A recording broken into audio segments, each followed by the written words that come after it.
did you guys hear about this Riyadh comedy festival? No.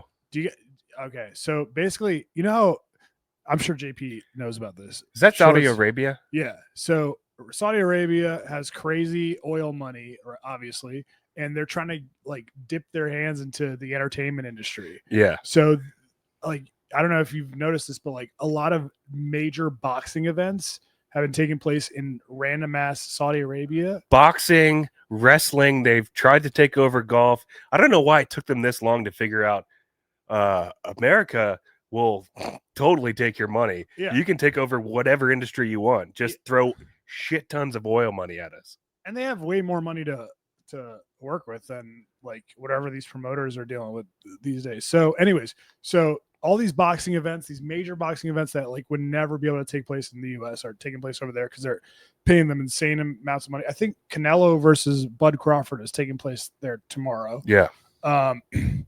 So they're doing a comedy festival in Riyadh, Saudi Arabia. And the lineup is insane. It's like Kevin Hart, Louis C.K., Russell Peters, Pete Davidson, basically any major comedian you can think of was like, yeah, sure, I'll do that. They're probably all getting like $1 million each. Well, dude, Tim, do you guys know Tim Dillon? Do you know Tim Dillon? I actually see when you first brought up the topic, I said that I didn't know, but I saw Tim Dillon basically say I'm talking about. He was torn, right? He was torn on whether he should do it. Yeah, I mean, but the paycheck is too much. Yeah, so he had to do it. So yeah, Andrew Schulz, Whitney Cumming. Guess. I mean, we've joked, on our show, we make good money, but we also make side money from endorsements. Right. And Cakes is the leader in basically begging for endorsements. Yeah. And we've said that, he would basically do an endorsement for Al Qaeda. Like if they paid the right amount. I don't know where he would draw the line. Yeah, I mean, okay, so what would that sound like? How much do you think Tim Dillon is making by doing this one comedy festival in Riyadh, Saudi Arabia? I'm going to give him $100,000. I can't. I mean, he's Tim Dillon. He's not. Yeah. Seinfeld. Yeah. He's not Chris Rock. He said the amount. Yep. On Joe Rogan. Ooh, I bet they. For one show. Just for Tim Dillon. Yeah. I bet they threw $300,000 at him. $375,000. Good God. Oh my God. I'm going to have to listen to some Tim Dillon on the way home. No, you do not. Dude, you know what's weird I don't really know Tim Dillon. I feel this is a weird comparison, but I feel like he's like Chad Dukes, but like more, how do I say this in a safe way? Not straight. He's gay. Yeah, he's openly gay. No, but this isn't even about. But I mean, like Dillon. He's got like a very similar style, and when he's doing podcasting and stuff like that, it's openly gay in Saudi Arabia is a risk, though. Yeah, that's true. But dude, this is not about Tim Dillon. Like Bill Burr is on it. He's probably making 3 times what he's making. Gabriel Iglesias, Aziz Ansari. The point is that comedians are self-proclaimed, unironically, quote unquote, free speech warriors. That's what they call themselves. And they say what you're not supposed to say. Yeah. That is antithetical to doing a comedy show in Saudi Arabia where they literally hang and dismember journalists who speak out against the government there. Jamal Khashoggi. Yeah. Yeah. So it's weird because it's like, I don't know. I complain a lot about the state of comedy now because I feel like Joe Rogan has ruined it, and just his best friends or who runs the scene. But this is so weird to me because it's like they're going over there to be representatives of this industry, this medium that is supposed to be like, we say whatever, and this is just how this is progressive thinking and how we, how the world embraces new ideas. Yeah, but do you think, let me ask you this, do you think that they have to like curtail parts of their act because of the venue? I bet they do. Yeah, that's what I'm saying. I bet they can't talk about like alcohol and banging hookers and shit like that. Yeah. Although I will say the top blog post ever in the history of me working at the Fan was How to Bang Hookers in Dubai, based off of Steve in Hagerstown called into the Junks one time and laid out all the rules. And it was the most SEO friendly headline I've ever written in my entire life. I mean, it was getting thousands for years. But that's a quick aside. I'm sorry about that. Yeah. Did you bring that up in your interview with Ryan Holmes? No. Guys, if you're ever in Dubai, I still, I mean, all right, go ahead. I don't know. It's just strange to me. Like Tony Hinchcliffe, for instance, he was at the big rally at the Madison Square Garden called Puerto Rico. Kill Tony guy. Yeah, he called Puerto Rico a floating island of garbage or whatever. And he's always talking about how like we're fighting for free speech. But he'll also say in side conversations, oh, we're not saying this month. We're not saying these words this month because YouTube decided that those strike accounts that say. It's like you gotta pick one or the other, dude. You're either, I think you're making it too complicated. You think so? And then the entertainers, they're trying to make money. Yeah. And yeah, they're probably thinking, I'm not gonna solve. You said you don't do politics on the show? No, they're not gonna solve the political atmosphere. They're not gonna solve whatever's going on in Saudi Arabia, but they'll entertain whoever shows up there, right? And they're getting a big check, so they're just gonna do their thing. And I actually think some of those guys probably will will if there's a line, they'll walk as close to the line as possible, if not cross the line. They're going to do their thing and take the check. I think you're giving them too much credit. I think they wouldn't. I don't know. You'll have to go see. Like, I can't see Bill Burr pulling his punches. I saw Bill Burr here at MGM National Harbor. By the way, this is an aside. I think he's awesome. Yeah. And I went with another couple, our good friends, and I can tell you, me and my buddy Eric loved it. The wives hated him. Why? The wives hated Bill Burr. He's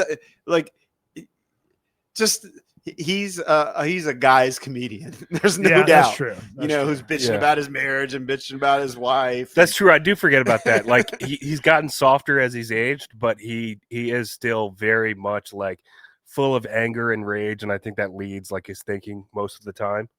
And he does love to complain about his wife and women in general. Weird to me, dude. It's weird how the comedy has been intertwined with, and we don't do sports, we don't do politics on the show, but it's been intertwined with like this whole idea of like free speech. We're standing our ground and we're gonna defend what people can say and what they're allowed to say. Well, what's that word of that like long documentary you made me watch? Sanctimonium or something. Sanctimonious? No, I don't know. Remember that documentary about Joe Rogan and how like everybody comes into his world and they're the like elephant graveyard one? Yeah, that's a really good one. Yeah. I just feel like, I guess the point is that they say they're all about free speech, but really it's just like once you're on the Joe Rogan bandwagon, you can just say whatever you want, and it doesn't really matter if they're hypocritical about it because they don't really care. They're just kind of in it for the money. Yeah. Everybody that hops on the Rogan bandwagon, they're in it for the money, and why shouldn't they be? I mean, yeah, don't get me wrong, dude. If I was one of these guys, if Saudi Arabia was like, hey, will you come over here and talk about how journalists should not have rights and we should kill them all, I'd be like, yeah. Whatever you want to pay me. They just go around sticking their nose in other people's business. Right, yeah. I've gone to a lot of comedy shows, and I mentioned my buddy Eric. He's a big MMA fan, and I think I've told you this maybe before, but I went to see your boy Brendan Shaw, who I know Brendan Cooney's big fans of. Oh yeah. That actually was the worst comedy act I've ever seen. Oh really? But yes, yeah. I mean, I've been to a bunch of shows at the DC Improv, and he got some laughs, but it just seems so fake and forced. Well, there was a 3-year period where this guy was getting over on everybody, going on everybody's podcast, talking about how, look, all my comedian friends tell me they've never seen somebody pick up stand-up comedy so fast. And I'm like, yeah, I'm special like that. And the first time I saw his first special was on Showtime, and you watch it and you're like, this guy stinks. Like nothing about this is funny. This is literally a guy who was told by all of his friends, you're really funny. Yeah. And wouldn't it be hilarious if we convinced him to go out and do a stand-up special and he bombed and thought he was awesome? And then eventually the bubble burst because people realized like there was indisputable evidence. But to bring it back to your Saudi Arabia, I don't begrudge him. He Yeah. sold out the Improv because of his MMA and Joe Rogan and all that stuff. Yeah. And, people lined up and took pictures with him.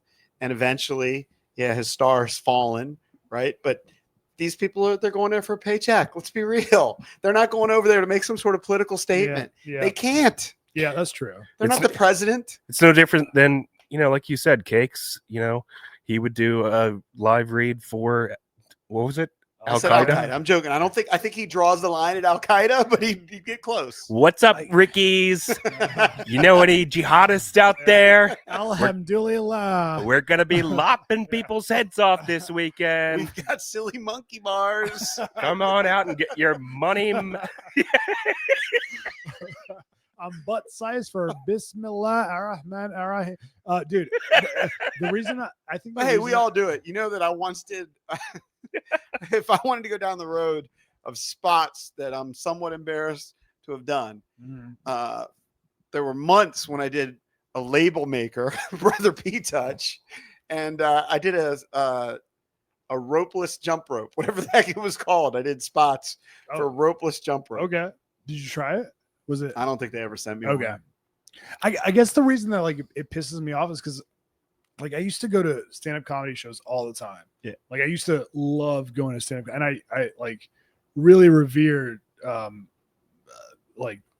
Basili classic comedians. And would you go see Chappelle? Chappelle's coming to DC in October.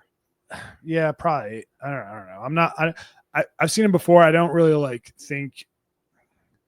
I would say every time because you seem so jaded, like you're out on all comedians. It's just comedy is not even close to what it used to be before. Yeah, but every time you go on one of these tirades, I feel like you're really just disappointed that you figured out how the sausage is made, and you don't want to admit that to yourself. Prepared bits and stuff like that. Yeah, it's like if you watch enough stand up, you can George see Carlin performing in Saudi Arabia. That's what I'm saying. I got to tell you mentioned George Carlin. That's one of the most disappointing shows I've ever been to. I had a buddy got married in Vegas, and his father-in-law or something had extra tickets. What year to go was see this? George Carlin 20 years ago. I don't know, 25 years ago, long time ago. And so go to see George Carlin, and he walks out on stage. Everybody cheers for him. And then he whips out a notepad, and he goes, I have a comedy special on HBO coming out in a month. I'm sorry. He's like, don't mind. I'm working through some material. I thought I was just getting gypped.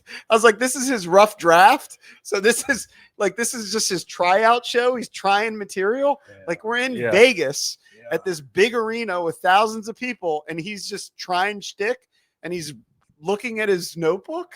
Yeah, an arena is not the venue to do that, especially if he's selling tickets and you're going to see exclusively him. I feel like that's, but again, where is he gonna?